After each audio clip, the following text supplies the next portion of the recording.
सोने की कलम चांदी की कलम प्रवाह की लहर लहर में नाचती है। चांदी दमकती है, चांद झांकता है, रात को केत की चिड़िया पुकारती है। किनारे की रेत चांदनी की मस्ती में थिरकती है। ओस्कनों से कोमल धरती शीतल हो जाती है। शीतल सी धरती के आसपास के वनों में हजारों शाल हंसा करते हैं। धरती के एक और दूर गांवों के घर पुकारते हैं। इधर पास में फैली सड़क नगर की खोज में दौड़ पड़ती है। बीच बीच में मुड़ मुड़ कर चक्कर काटती कलम का पानी सड़क पर मचलता हुआ बहता है। मनस के घाट सुबह शाम लोगों की बातों से मुखर हो उठते हैं। सुबह कलम में ग्रामीण लोग नहाते हैं। शाम को घरों की डुबकियां लगती हैं। भरी दोपहरी में अतीत गुनगुनाता है। कैसा है वह मादक स्वर। मोर पारे पारे रजार राजचकी, हेजार बाहुरे बल। कलडा पार्टे देले देवालय मनसा गणना धन। कलडा कली का बर, तारे तलते गदाधर हेजार घर। कलम आजियो बया, अतीत पिछते थे। यानी मेरे किनारे राजा का राज सिंहासन है, जिसमें हजार भुजाओं का बल है। कलम के तट पर देवालय मंदिर है, जिससे मनुष्य को कमाई की रकम मिले। कलम का काला वटवृक्ष, जिसके तले गदाधर हेजार के घर हैं। कलम आज भी बहती है, अतीत को पीछे छोड़ती हुई। बूढ़े ठगीराम के मन में बार बार भावनाओं की तरंगें उठती हैं। कलम आज भी बहती है। बचपन से आज 68 साल की उम्र तक वह कलम का रंग ढंग देखता आया है। ऐसा कोई दिन, कोई महीना नहीं, जब कलम की बात कभी उसको याद न आई हो। 2 दिन कहीं बाहर जाने पर भी रह रहकर याद आती घाट के पास की सुपारी पान की वह बाड़ी। माँ बाप भाई की याद आती, और याद आती अड़ोस पड़ोस के सैकड़ों ग्रामवासियों का दिन भर आना जाना, काम धाम। साथ ही नाती पोतों के जमाने तक जिसे देखता आया है, जिसे पाता आया है, जिसे धो लाया है, जिसमें डुबकियां लगाई हैं। याद आता है कलम का वह सुबह शाम का पानी। पानी के चारों ओर कलम की हहराती हवाओं का शरीर शीतल करने वाला स्पर्श याद आता।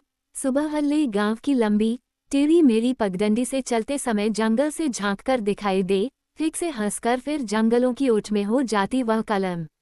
हल से जमीन जोतकर वह उसमें रस संचार करता। जल्दी जल्दी उसमें बीज बोया जाता, और कार्तिक बिहू के आने के साथ साथ बोए गए धान के पौधे लहराने लगते। कलम तट की जमीन के मधुर सुवास से दिशाएं महक उठतीं। लक्ष्मी अगहनी हवाओं की लहर लहर में नाचने लगती। ग्रामवासी लक्ष्मी को बटोरकर अपने अपने खलिहानों में भर लेते। आनंद के मारे घर घर में, हर नामघर में मेजी जलाए जाते। भोज होते, भोग के बीच मनुष्य की जिंदगी रंगरस से भरपूर हो जाती। नौजवान ठगीराम हंस पड़ता, नाचता, गीत गाता। बचपन से जवानी तक उसकी समूची जिंदगी मधुर मधुर स्मृतियों से भरी हुई है। कलम तट के आम जामुन कटहल लेतेकू पनियल आदि फलों के जायके याद करके उसकी लालची जीभ से लार टपकती रहती। मुट्ठी भर बासी भात खाकर गाय चराने के लिए जाते समय वह हमेशा देखता जाता, किसकी बाड़ी में आम पके हैं, किसके पेड़ में जामुन। भैंस की पीठ पर सवार होकर कभी कभी भैंस चराता, कभी कभी रेल से बाप के साथ नगांव शहर को जाता, और कभी बचपन इसी तरह से निकल गया। फिर कलम में बाढ़ की भांति उसके शरीर में बाढ़ की एक लहर आई। शरीर मन नई उमंग से नाच उठे। दाव लेकर बांस की झाड़ियों में बांस काटने के लिए जाने पर भी थकावट की कोई परवाह किए बगैर वह एकांत मन से गीत गाने लगता। बांधरे आगले चाइनो पठियालों, बान्हर कौन डाली पोन। शपथ दी सुधिलो कोवा, प्राणेश्वरी तोमार मरमियाल कौन। यानी बांस के सिरे पर नजर डाली, बांस की सीधी डाली है कौन। शपथ देकर पूछा, बताओ प्राणेश्वरी, तुम्हारा प्यारा है कौन। सिर्फ बांस काटने में क्यों, गाय चराने जाते हुए, रात को पेपा बजाते हुए, घाट पर जाकर नदी में डुबकी लगाते हुए, अपने आप मन में जाने कितने सारे गीत उभर आते, कितने सारे गीत उभरते उभरते मन ही में विलीन हो जाते। भरा हुआ चेहरा, गठा बदन, होठों पर सरल स्वस्थ मुस्कान लिए ठगीराम जिधर निकलता, उधर ही युवतियों का दिल जीत लेता। किशोरियों की बैठक में, पनघट पर पदुमी, सोनपाही आदि को दिन में एक न एक बार वह जरूर दिख जाता। कलम को गवाह रखकर वे मोहब्बत के सपनीले बेल बूटे काटती, किसी किसी को उनमें कुछ उलझन भी हो जाती। मगर ठगीराम तो ऐसा नौजवान ना था जो उलझन में पड़ता। रूप रंग में जैसा सुंदर था, मन भी वैसा ही साफ था। गांव में जो सबसे खूबसूरत किशोरी थी, उसी को वो फंदे में फंसाने की ठान चुका था। नाम था उसका सोनपाही। के सामने आ निकलता, कभी कलम के घाट पर, कभी राह के सिरे पर, तो किसी दिन भावना घर में। और सोनपाही को वह तरह तरह से चिढ़ाता, इशारों इशारों में तरह तरह से पूछता, ओ री सोनपाही, भला इतनी जल्दबाजी में किसके यहाँ चली? जरा हमसे भी तो बात करती जा। सोनपाही गुस्से से चेहरा लाल कर कहती, बदमाश, बेशर्म कहीं का। आते जाते राह में भूत जैसा जहां तहां आ धमकता है। ठगीराम हंसता हुआ कहता, अरे सोनपाही, तुझे देखे बिना दिन भर दिल कैसा कैसा तो करता है। अच्छा ही नहीं लगता, समझी न? मरा कहीं का। हंसी मजाक करने की भला और कोई जगह नहीं मिली। ये कहकर गुस्से, लाज, अभिमान और शायद किसी अनजान प्राणमय आनंद में मुस्काती, रंग बिरंगे आवेग के रूप रंग दिखाती सोनपाही धीरे धीरे उसकी आंखों से ओझल हो जाती। ठगीराम फिर किसी दूसरी ओर तेजी से गीत गाता चल पड़ता। बर धान लेच्छा, बानी भी केतिया, दिलार आगत उरिब तुन तोमाक खुजबले गलो हेनतेन लाहरी, मई हलो दुखियार पो। यानी बर धान शाली धान लच्छों में है, उसे कूटेगी कब? डाला बांस का गोल सूप के सामने उड़ेगा भूसा, तुम्हें ढूंढने हम जाते प्रिय। पर क्या करें, हम हैं बेटे गरीब के। दिन बीतते गए। एक दिन नदी घाट पर सोनपाही सचमुच पूछ बैठी, अरे ओ ठगी, तू जो हरदम मुझे राह घाट में जहां तहां परेशान करता है, तू क्या मुझसे शादी करेगा? ठगी ने दुष्टता से रूठने के लहजे में कहा, ओह, भला सुनो न इसकी बात। न जाने तेरी आंखें किस छकड़ा नौजवान पर हैं। दुत, अरे गोसाई की शपथ, बता न, बता जरा, क्या सचमुच कह रही है? ठगी ने आशा से पूछा। कलम को गवाह मानकर कह रही हूँ। करूँगा, उसने सिर्फ एक ही शब्द कहा, और कहकर झट नन्हे बछड़े जैसा खुशी के मारे कूदता लपकता सोनपाही की आंखों से ओझल हो कहीं निकल गया। 2 महीने बाद उनकी शादी हो गई। शादी के बाद भी वह सोनपाही को परेशान करने से बाज नहीं आता। माँ बाप के घर पर न होने पर मौका देखकर वह घर के अंदर घुस जाता और सोनपाही को चिढ़ाता हुआ गाता, चाउर छिटा मारी पार बंदी करो, शालत बंदी करो हाथी। बर घरा भितरत मैनाक बंदी करो, देहे करे उजनी भाटी।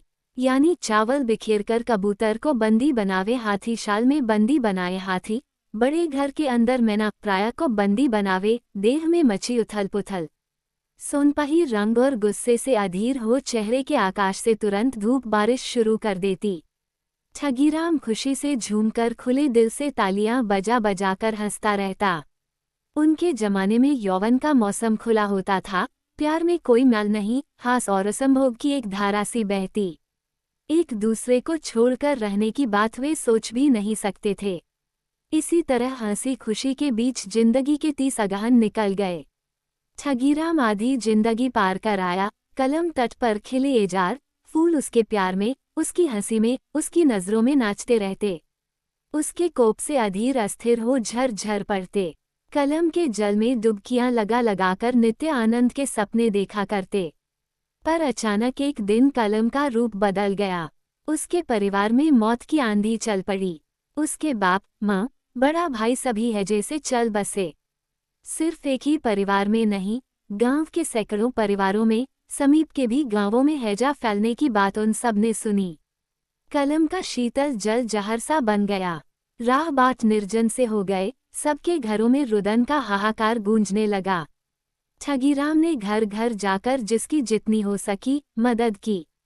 शवों को शमशान ले जाकर चिता पर चढ़ाने से लेकर शहरी डॉक्टरों से सुई दिलवाने के इंतजाम तक सब में अगुवाई में जुट गया। एक दिन शाम को दूर के एक गांव से शहरी डॉक्टर मनी बरा को साथ ले कलम के किनारे किनारे होकर आते आते उसे काफी रात हो गई। घर पहुंचकर डॉक्टर को बैठक में एक चटाई पर बिठाकर वह अंदर गया। चारों ओर अंधेरा ही अंधेरा। सोनपाही, कोई जवाब नहीं। ओ माली, उसने लड़के को पुकारा, फिर भी कोई आवाज नहीं। हो क्या गया? एक बार पीछे की ओर निकलकर पीछे के आंगन से बड़ी ऊंची आवाज में उसने पुकारा, अरे ओ, तुम सब कहाँ चले गए रे? 2-3 बार चीखने पुकारने के बाद किसी ने कहीं से आवाज दी। कुछ देर रुककर उसने समझ लिया कि आवाज सोनपाही की ही है। आखिर सोनपाही मरी नहीं है, जिंदा है, समझकर उसके दिल में चैन आया। चूल्हे में आग सुलगाकर उसने एक ढिबरी जला ली और चाय के लिए पानी चढ़ा दिया। फिर डॉक्टर के स्वागत सत्कार के लिए उस कमरे में गया। डॉक्टर को बड़ी थकावट लग रही थी, इसलिए वह चटाई पर ही ऊँघने लगा था। ठगी ने सोचा, बेचारा थकान के मारे परेशान हो गया है, कुछ देर सो ले। और वह बाहर दरवाजे के पास जाकर देखने लगा कि सोनपाही आ रही है या नहीं। कुछ देर बाद ही सोनपाही आ पहुंची। उसे सुध-बुध खोई हुई सी आती देख ठगी ने प्यार से पूछा, अरे तुझे क्या हो गया, आधी उम्र गुजर गई, फिर भी डर नहीं गया मन से। इस काल संध्या के अंधकार में उसने पत्नी के चेहरे की ओर देखते हुए गर्व भरी हंसी हंस दी। पर सोनपाही उसे देखते ही, अरे ओ, अब कहाँ मरेंगे जाकर ओ, कहती हुई जोर जोर से चीखने लगी। ये देखकर ठगी ने उससे पूछा, क्या हो गया? और होगा क्या, मौजादार का वह टेकेला आकर हमारे मणिपुरी बैलों को खोल ले गया, कहती हुई सोनपाही रोने लगी। आया कब था वह टेकेला? दोपहर को, सोनपाही सिसकने लगी। ठगी को झट गुस्सा चढ़ आया, मगर वो गुस्सा करे भी तो आखिर किस पर करे। 2 साल का लगान दे नहीं पाया था, इसलिए मौजादार ने पहले ही नोटिस दिया था। वास्तव में टेकेला कभी भी कुर्की लेकर आ धमकेगा, इसका डर उसे पहले से ही था। इसी कारण शहर के किसी वकील से या उधार देने वाले किसी महाजन से कुछ रुपया उधार लाने के लिए जाने की बात तय भी कर चुका था, पर तभी चारों ओर हैजे की बीमारी फैल गई। इस महामारी के बीच मौजादार का कारिंदा कुर्की लेकर आ जाएगा, उसने सपने में भी न सोचा था। मौजादार इतने पत्थरदिल हो नहीं सकते, आखिर वे भी तो इंसान हैं। लोगों के संकट में क्या उनका दिल जरा भी नहीं रोता? मगर उसकी आशा बेकार सिद्ध हुई। उसकी खेती के आधार उन बैलों को भी मौजादार का कारिंदा लेकर चला गया। गुस्से के मारे उसका दिल विद्रोही हो उठा। हिसाब करने पर 2 साल का लगान कुल 30 रुपये होता है। उसी के लिए भला बैलों को क्यों खोल ले गया? क्यों? उसकी समझ में नहीं आता था कि किस आधार पर यह शासन चल रहा है। आज कुर्ककर बैलों को ले जाने के कारण उसकी खेती का जरिया ही खत्म हो गया। नए बैल खरीदने की भला ताकत उसकी है। उसके सामने अंधेरा छा गया। क्षण भर में उसका दिल विषाद से भर गया। कलम की हवाओं में मानो कहीं वेदना की ध्वनि सी गूंजने लगी हो। ढिबरी की रोशनी में ठगीराम के भोजन घर के फर्श पर उतना उजाला नहीं हो पाया था। हमेशा शहरी उजाले में रहने वाले मनी बरा को ऐसी मध्यम रोशनी पसंद नहीं आई। तिस पर हैजे से लोग मर रहे थे। शाम को ही धीरे धीरे रात की छाती में सारी दुनिया सिमटी जा रही थी, उसके साथ ही विषाद का करुण स्वर भी बजने लगा था। देहाती चिड़ियों की चाह, दूर से आती किसी की चीख, सियार की बोली आदि मिलकर डॉक्टर को लग रहा था मानो सब एक अनंत क्रंदन में बदल गए हों। कौर मुंह में डालते हुए ठगीराम ने कहा, डॉक्टर सुन रहे हैं, आज एक बड़ी दुर्घटना हो गई। डॉक्टर ने सोचा, हैजे की बीमारी से मरने वाले किसी आदमी के बारे में कहेगा, इसलिए धीरे से पूछा, आखिर हुआ क्या? ठगीराम ने लंबी सांस लेकर अपने मणिपुरी बैलों को खोल ले जाने की करुण कहानी सुनाई। खेती की उपज से बची रकम से उसने वह बैलों की जोड़ी खरीदी थी।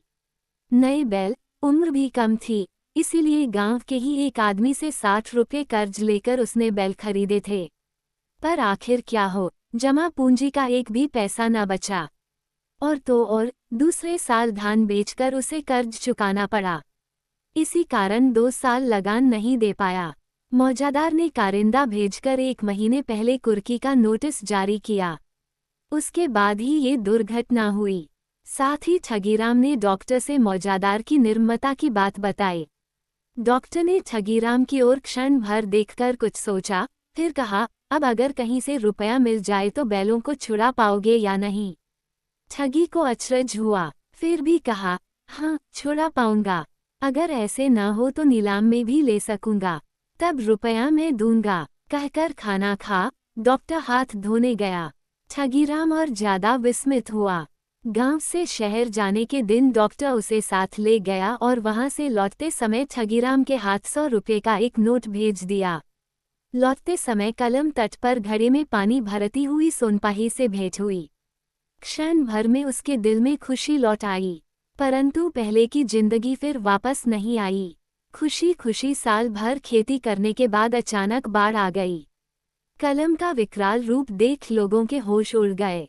बाढ़ में घर बार डूब गए, खलिहान में धान सड़ गया, बहुत से लोगों के मवेशी बह गए, सबके दिल निराशा से भर गए। ठगीराम का मकान भी पानी में डूब गया, मगर वह निराश न था। सोनपही आदि को ले वह ऐसी जगह चला गया जहां बाढ़ का पानी नहीं चढ़ा था। अपने बैलों को भी किसी तरह खदेड़ ले गया।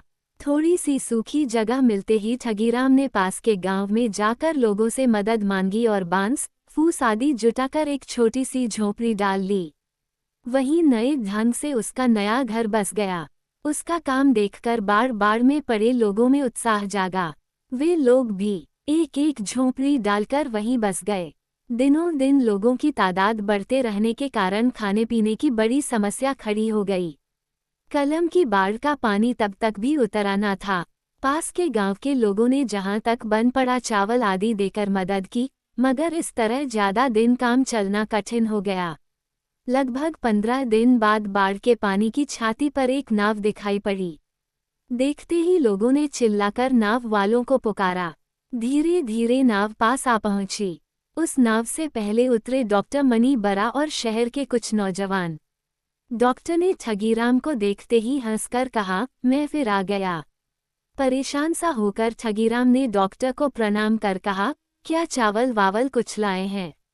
डॉक्टर ने कहा, हाँ। अब लोगों के मुंह में पानी आ गया।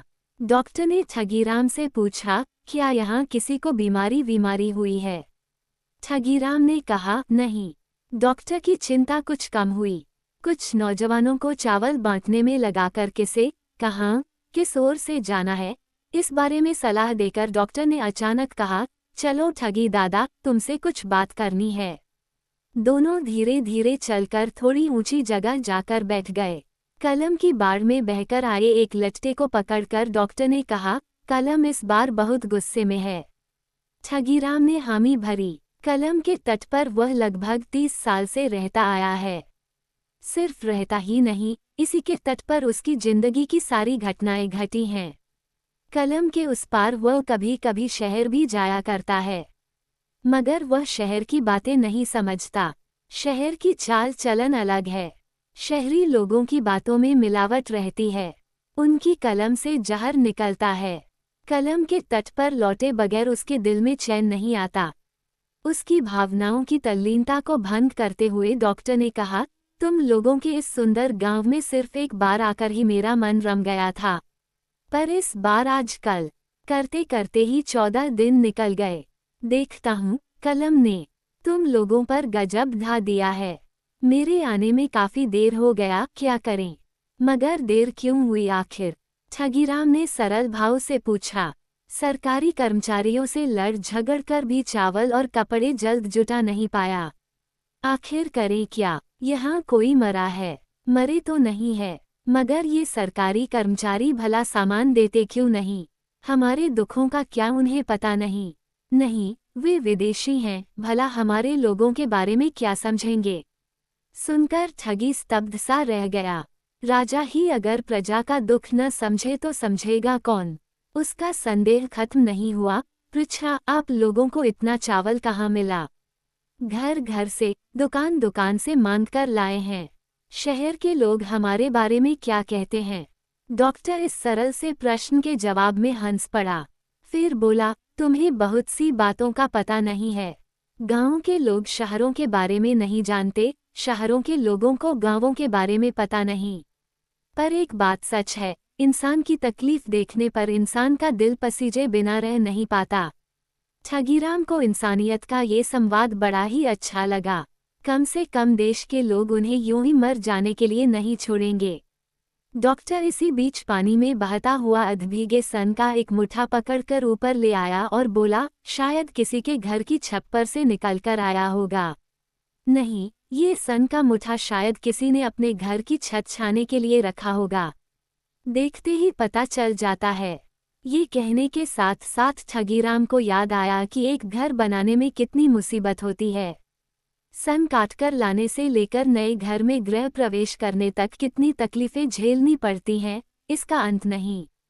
गांव वालों को वैसे घर फिर बनाने में कितनी मुसीबत होगी। साल भर उनका और कोई काम नहीं होगा, यहाँ तक कि खेती बाड़ी भी नहीं। खेती कहकर ठगी ने एक लंबी सांस ली। डॉक्टर चौंक उठा। हैजा हो, बाढ़ हो, खेती बाड़ी हो या न हो, राजा का लगान तो देना ही होगा। बाढ़ से जान बचाकर भागे लोगों के टूटे घरों के दरवाजे पर कारिंदा आकर खड़ा हो गया। कुर्की में किसी के गहने, किसी की लोटा थाली, किसी की गाय बकरी जबरदस्ती लेकर गांव वालों को सर्वहारा बना दिया गया। ठगीराम के बैलों को भी फिर ले गए। ठगीराम गुस्से से आग बबूला हो गया। हमारे दुखों में ये कुत्ते झांकने भी नहीं आते, मगर लगान वसूल करते समय साहब से लेकर कारिंदे तक सभी छलांग मारकर पहुंच जाते हैं। इन्हीं तो, कहता हुआ वह दांत पीसने लगा। गांव के लोगों ने उसकी बात पर हामी भरी, मगर चारा क्या था। मन में गुस्सा लिए ठगीराम एक दिन डॉक्टर के यहाँ पहुंचा। डॉक्टर दोपहर को खाना खाकर सोने जा रहा था। पूछा, क्या हुआ है ठगी दादा? ठगीराम ने गांव के लोगों की दुर्दशा के बारे में बताया। डॉक्टर उसकी बातें ध्यान से सुनता रहा, फिर हंसते हुए कहा, विदेशी राजा हमारी तकलीफ समझता ही नहीं ठगीराम। ठगीराम के मन का क्षोभ उबल पड़ा। बोला, ऐसे राजा के अधीन रहने की अपेक्षा मर जाना अच्छा है। न बैल रहे न भैंस, अब खेती कैसे करें? और तो और साल भर के बिहू उत्सव के दिन पहनने के लिए लड़कियों के कानों का थुरिया भी नहीं रहा।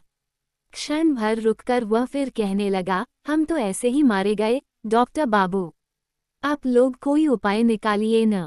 डॉक्टर ने क्षण भर सोचा, फिर धीरे धीरे बोला, तुम लोग एक सभा बुलाओ।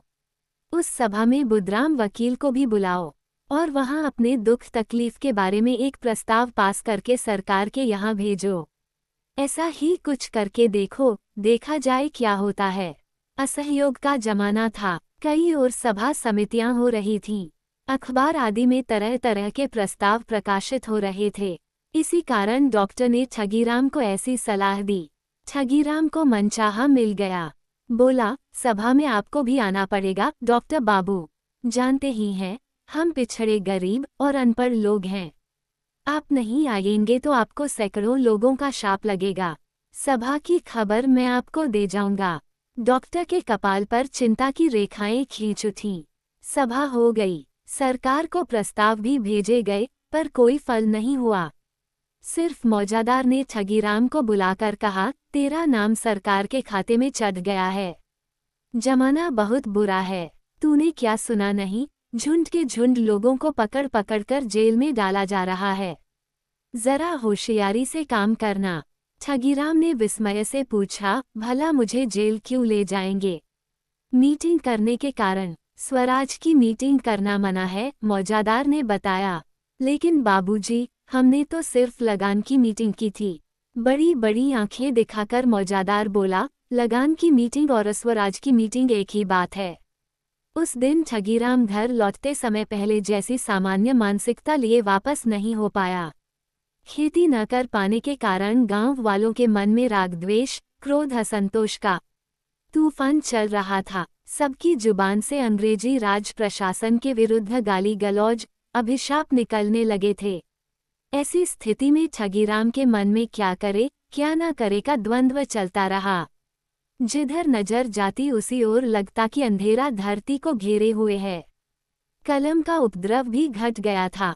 नदी में पहले जैसा प्रवाह न था।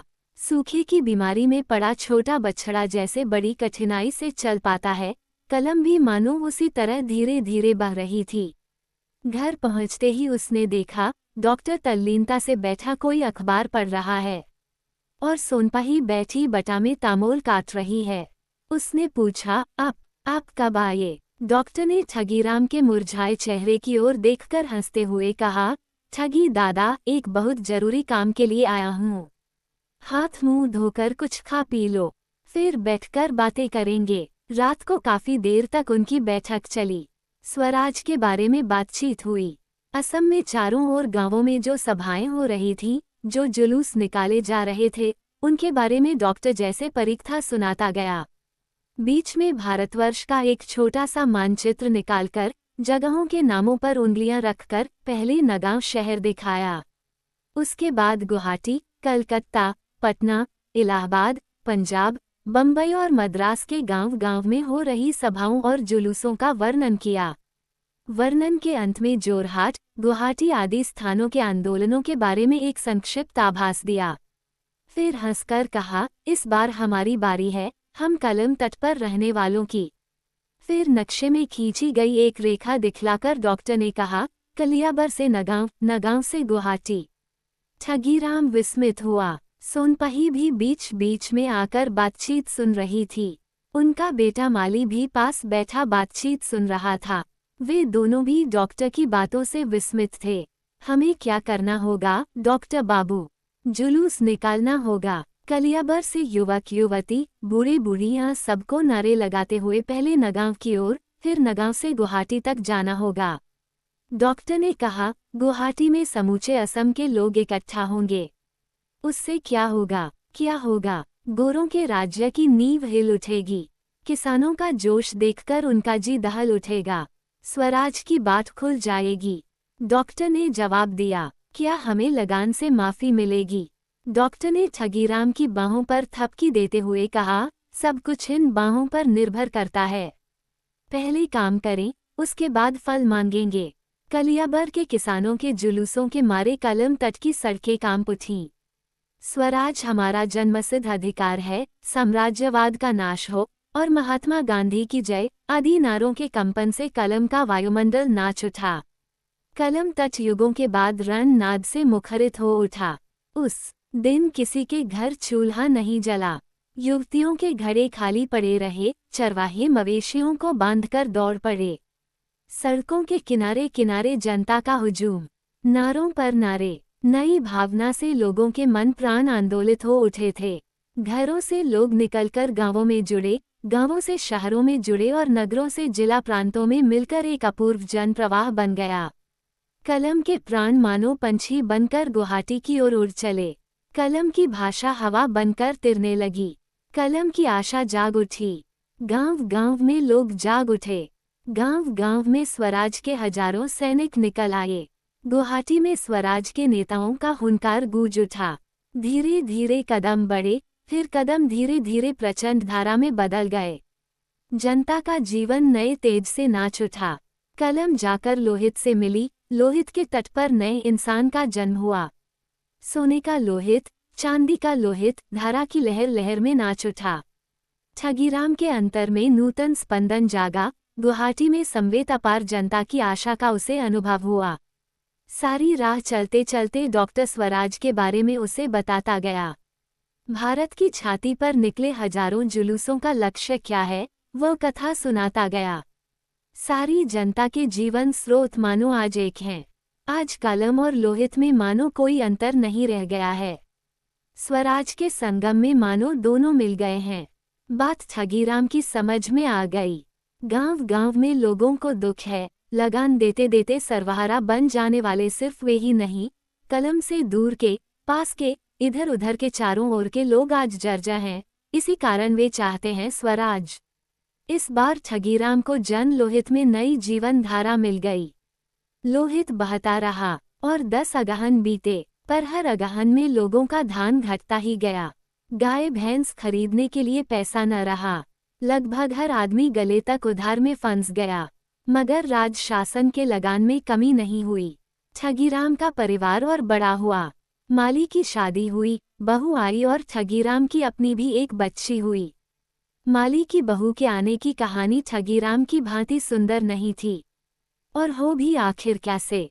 पहले जैसा न धन रहा है, न धान, न वे सोने के कनफूल ही रहे, न वैसी लड़कियां ही रहीं। सभी चीजों की मोहकता और गुण घट गए। सुबह शाम खाना नाश्ता आदि न मिलने के कारण मालो कभी कभी पत्नी को मारता पीटता और कभी माँ बाप को गालियाँ देते देते पुरखों की खबर लेता। पुराने दिन, पुराने धर्म कर्म सब मिट गए। ठगीराम और सोनपाही के मन में दुख के बादल घिर आए।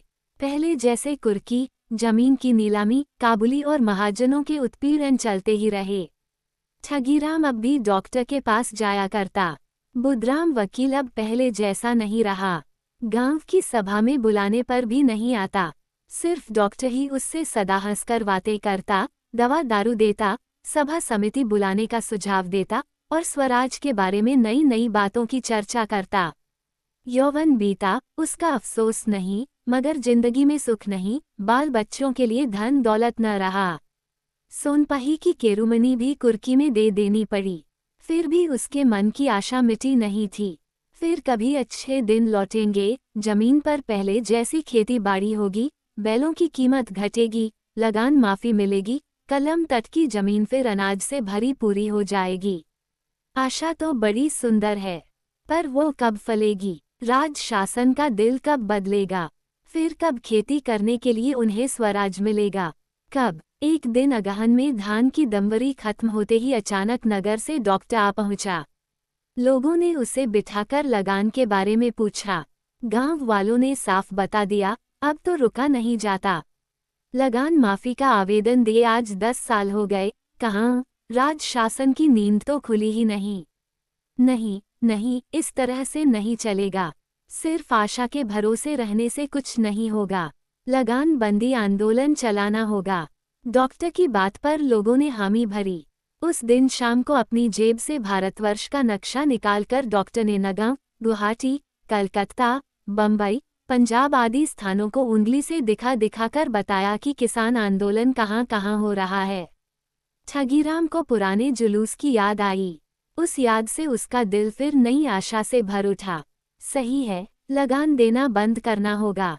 डॉक्टर संतोष से हंस पड़ा। कलम तट की जनता फिर अंगड़ाई लेकर उठ खड़ी हुई। फिर कलम की भूमि पर स्वराज सेना का जन्म हुआ। रण डंड भी बज उठी। कलम तट सूना हो गया।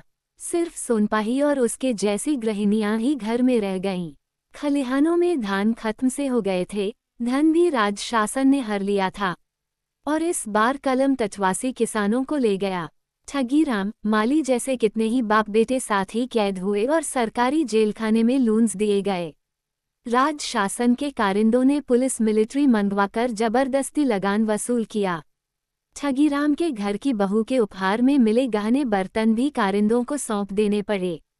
कलम तट पर पहले की रंग भरी धुनें अब सुनाई नहीं देती थीं। बेस संक्रांति में लोग पहले जैसे रंग तमाशे नहीं करते थे। चारों ओर उदासी छा गई थी। जेल से निकलकर गांव आने पर लोगों का टूटा मन देख ठगीराम फिर निराश हो गया। पत्नी के सूने कान देख माली भी रोने लगा। बाप बेटे के दिल उदास देख सोनपाही बेचैन हो उठी। सोचा, इस दुनिया में अब धर्म नहीं रह गया, अधर्म का राज छा गया है। अफसोस करने से पेट नहीं भरता। शायद ईश्वर का ही अभिशाप है। सिर्फ उनकी वह नन्ही बेटी कांचनमती उस समय सुख दुख की बातें ठीक से समझ नहीं पा रही थी। फिर भी ठगीराम निराश नहीं हुआ। कलम तट जैसे जैसे सूना होता गया, उसके अंतर में माली, उसकी बहू, बेटी और उन्हीं जैसे गांव के दूसरे युवक युवतियों को लेकर चिंता जाग उठी। आगे उनका क्या होगा? खेती करने के लिए बैल भैंस नहीं, रुपये पैसे नहीं। अनेक लोगों के यहाँ जो थोड़ा सा धान होता है, उससे साल भर का खाना पूरा नहीं पड़ता। मायाराम ओझ जैसे लोगों के दुष्कर्म और ज्यादा बढ़ गए। मायाराम पक्का मकान बनाकर धनी गांव वालों से कुछ पैसे कमा लेता था, उसी से गुजारा चलता। खेती बाड़ी में उसका मन न था और जमीन भी नहीं थी। परंतु गांव के लोगों के पास जब धन धान न रहा, तब पक्का मकान बनवाने वाले भी न रहे। साथ ही मायाराम के भी बुरे दिन आ गए। लाचार होकर वह एक टोकारी बजाता हुआ गीत गा गाकर भीख मांगता फिरने लगा। मायाराम को देखकर ठगीराम आहे भरता। ऐसे गुणी लड़के की भला यह क्या हालत हो गई। ओह, फिर भी खेती तो करनी होगी, जैसे भी हो। दूसरे के बैलों से हल जोतकर माली और वह मिलकर खेती किया करते, पर पहले के बराबर जमीन पर खेती भी नहीं कर पाते थे और धान भी कम मिलता। फिर भी खेती तो करनी पड़ेगी। ठगी और माली बैठे कभी कभी डॉक्टर के बारे में चर्चा किया करते। क्या वह फिर कभी गांव में आएगा? सुना है सरकार ने उसे भी जेल में डाल दिया है। हे प्रभु, हमारा साथ देने के कारण बेचारे को कितनी तकलीफें झेलनी पड़ी और कई अगहन निकल गए, धन धान और घटे। इसी बीच माली का भी एक लड़का जन्मा। नाती को पाकर ठगी सोनपाही का प्यार बढ़ने की बजाय उल्टा ही हुआ। लड़कों के लिए ही जमाना बुरा आ गया तो फिर नाती पोतों को कौन पूछे। दिन ब दिन कपड़े लत्ते, तेल नमक आदि की कीमतें बढ़ती जा रही थीं। अक्सर तेल नमक के अभाव में खाना ही नहीं बनता था। सोनपाही एक दिन अलाव के पास बैठी दुखों की चर्चा कर रही थी, तभी बाहर से किसी ने आवाज लगाई, ठगी दादा। ठगीराम ने आवाज पहचानी, डॉक्टर था। उस दिन तेल नमक न होने के कारण उनके यहाँ रसोई नहीं बनी थी। डॉक्टर ने अंदर आते ही पूछा, कैसे हो? ठगीराम कुछ न बोला, सिर पर हाथ रखे बैठा रहा। सोनपाही ने डॉक्टर के लिए एक पीढ़ा बढ़ा दिया। डॉक्टर ने बैठकर कहा, ठगीराम, ये सिर पर हाथ रखकर बैठने का समय नहीं है। देश मिलिट्री से भर गया है, चीजों की कीमतें आग हो रही हैं। सरकार के नाश के अलावा और कोई चारा नहीं है। हम भी निकले हैं, तुम्हें भी निकलना है। सबको निकलने के लिए कहो। डॉक्टर की बातों का लहजा देखकर ठगीराम सोनपाही चकित रह गए। इसी बीच माली और उसकी बहू भी वहां आ खड़े हुए थे। सिर्फ ठगी की छोटी बेटी कांचनमती अंदर चाय का पानी गर्म कर रही थी। डॉक्टर ने कहा, बम्बई में स्वराज की सभा हुई थी। तय किया गया है कि चाहे जैसे भी हो इस बार फिरंगियों को हमें देश से खदेड़ना ही है। करेंगे या मरेंगे। ठगीराम चुप रहा। माली ने डॉक्टर से पूछा, उन्हें हम कैसे खदेड़ेंगे? डॉक्टर माली के चेहरे की ओर क्षण भर एकटक देखता रहा, फिर बोला, मुझसे क्यों पूछते हो? अपने से ही पूछो। जमीन तुम्हारी है, देश तुम्हारा है। तुम लोग अगर किसी को थाने बनाकर कचहरी लगाकर रहने दो, तभी कोई यहाँ रह सकता है, नहीं तो नहीं। मगर क्या वे हमारी बातें मानेंगे? माली ने फिर पूछा। नहीं मानेंगे। मानेंगे क्यों नहीं? देश में पुलिस मिलिट्री वाले हैं ही कितने? वे एक हों तो तुम लोग 1000 होगे। हर दिशा में निकल जाओ, थानों पर कब्जा करो। स्वराज की स्थापना तभी होगी, तभी अपनी इच्छा के अनुसार खेती कर सकोगे। डॉक्टर उत्तेजना के लहजे में कहता गया। माली ने कुछ क्षण ठगीराम की ओर देखकर पूछा, बाबा, क्या करना चाहते हो? ठगीराम ने तेज आवाज में कहा, करना क्या है? आज अगर विदेशी को खदेड़ते नहीं तो कल खाओगे क्या? इतना कहकर डॉक्टर की ओर देखते हुए बोला, डॉक्टर बाबू, इस राज शासन से बिना लड़े चारा नहीं है। अकाल में तो मर नहीं सकते। क्या करना है, हमें बताइए। सिर्फ मैं ही नहीं, हमारे परिवार के सभी लोग लड़ेंगे। डॉक्टर के चेहरे पर नए संकल्प की आभा खिल उठी। ठगी के घर के अलाव के चारों ओर एक नया प्रकाश फैल गया। सबके चेहरे गंभीर थे, सबके चेहरों पर एक महान कर्तव्य का उत्तरदायित्व था। 5 शव। अंधेरी रात। पहले शव के पास खड़े हो डॉक्टर ने लिखा, मालीराम, ठगीराम का बेटा, स्थान कलियाबर, नगांव थाने पर झंडा फहराते हुए पुलिस की गोली से मरा। मृत्यु वाहिनी द्वारा शव को हटाया गया।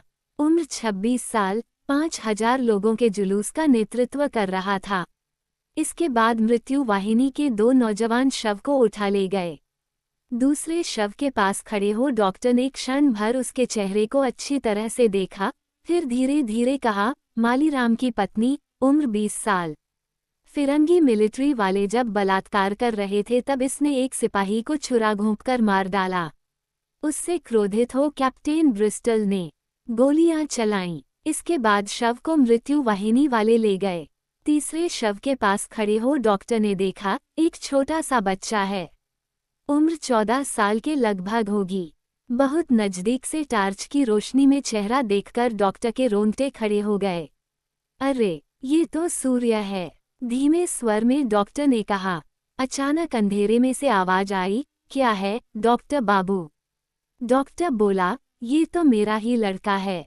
मृत्यु वाहिनी के एक लड़के ने कहा, वह हमारा सदस्य था। पिछली रात को शहर से साइकिल पर कानपुर का पुल पार करते वक्त मिलिट्री की गोली से मरा है। डॉक्टर की आंखों से टप टप आंसू झरने लगे। फिर भी वह लिखता गया, डा मनी बरा का लड़का, उम्र 14 साल। 10वीं कक्षा का विद्यार्थी, मिलिट्री की गोलियों से मृत्यु।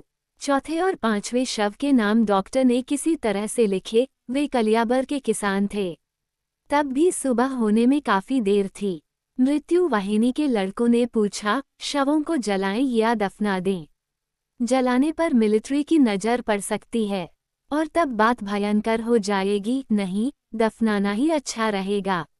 डॉक्टर की आंखों से तब भी आंसू बह रहे थे, मगर ठगीराम की राय कहते कहते अचानक रुक गया। तभी डॉक्टर की पीठ पर हाथ रखकर किसी ने कहा, डॉक्टर बाबू, आप जो कर रहे हैं वही अच्छा है। जलाने पर शत्रु को हमारा सुराग मिल जाएगा, दफना देना ही अच्छा रहेगा।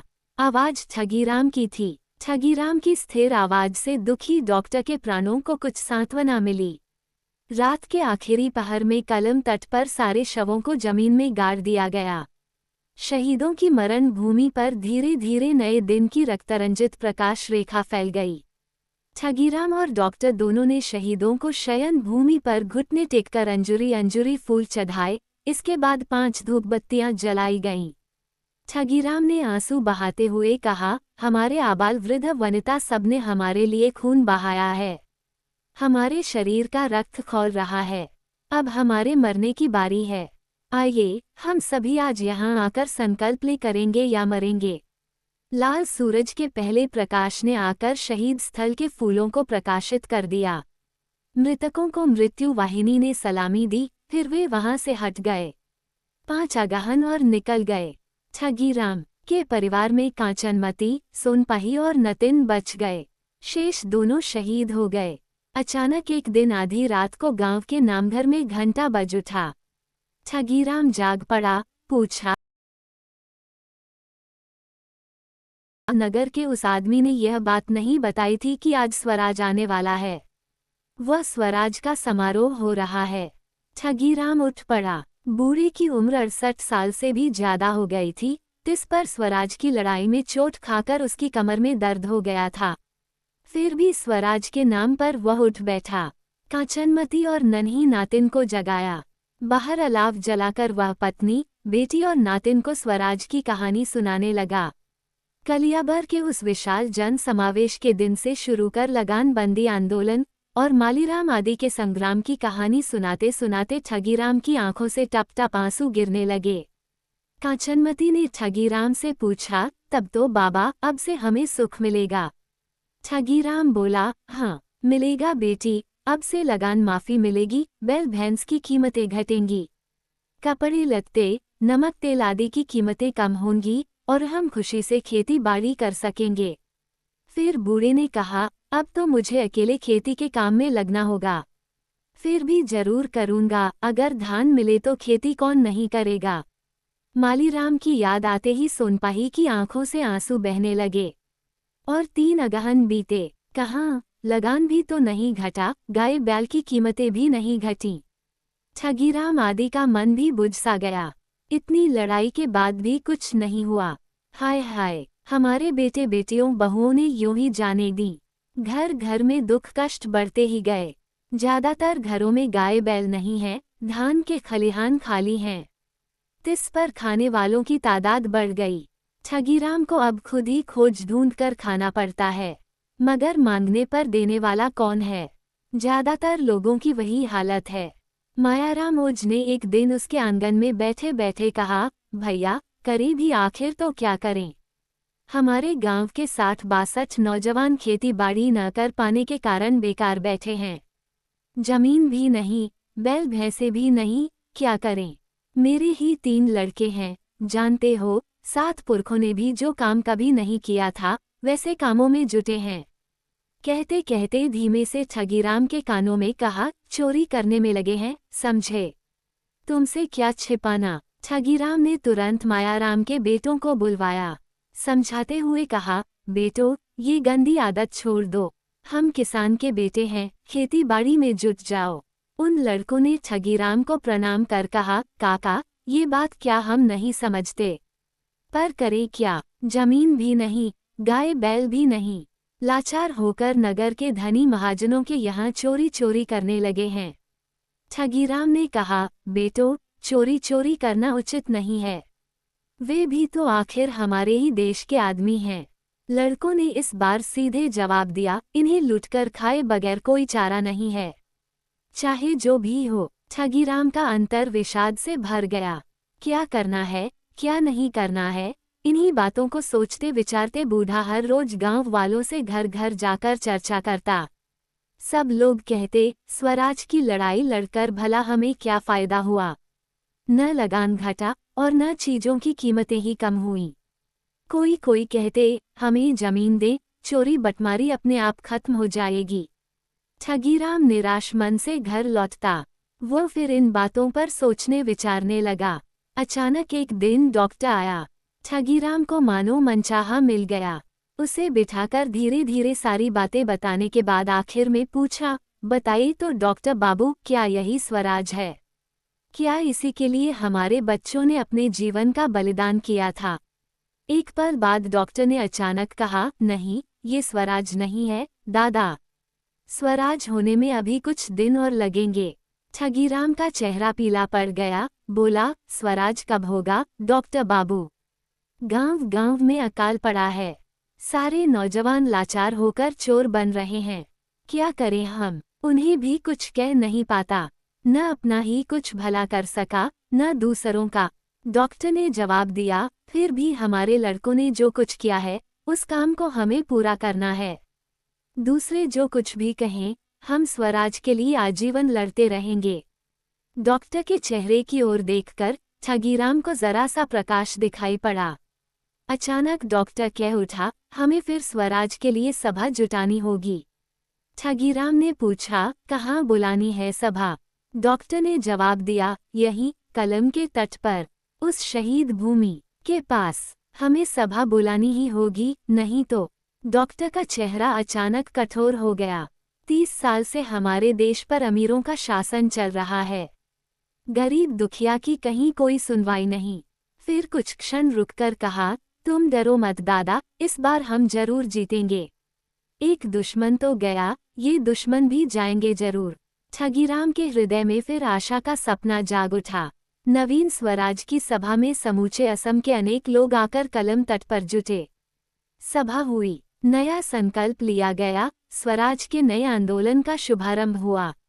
सभा के बाद शहीद भूमि पर घुटने टेककर सब ने शपथ ली, जब तक किसानों को आज़ादी नहीं मिलती, जब तक लगान माफ़ी नहीं मिलती, जब तक गांव के लड़कों को जमीन नहीं मिलती, तब तक हमारा स्वराज का आंदोलन समाप्त नहीं होगा।